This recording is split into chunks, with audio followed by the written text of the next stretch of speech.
The king of Assyria swept through Israel with his army, slaying all who stood in his way, burning crops, laying siege to cities, and taking prisoner anyone who did not escape.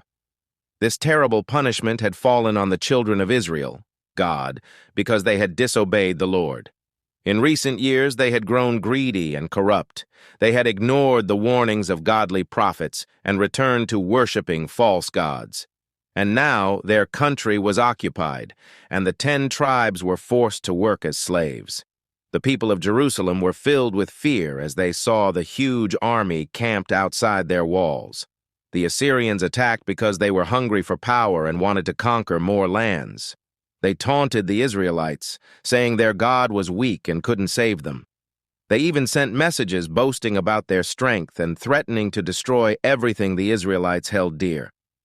In time, a new king ascended the throne of Judah, a king named Hezekiah. He was not only a wise ruler, but a good man who obeyed God's laws.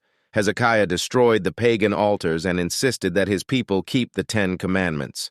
A brave warrior, he had won many victories against his enemies, but not even he could withstand the might of King Sennacherib of Assyria.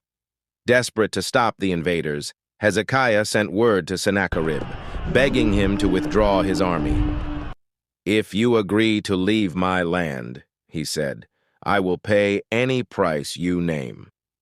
The Assyrian king demanded huge sums in silver and gold. In order to find them, the precious metals were stripped from the very walls and pillars of the temple. Sennacherib kept the treasure, but broke his promise to leave, ordering his soldiers to attack Jerusalem itself.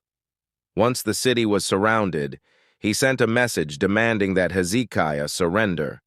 Not knowing where else to turn, Hezekiah went to the temple to pray and ask for help from the prophet Isaiah. He reminded God of his promises to protect his people and asked for mercy in the face of their enemies. God heard Hezekiah's heartfelt prayer and sent a message to the prophet Isaiah promising to intervene.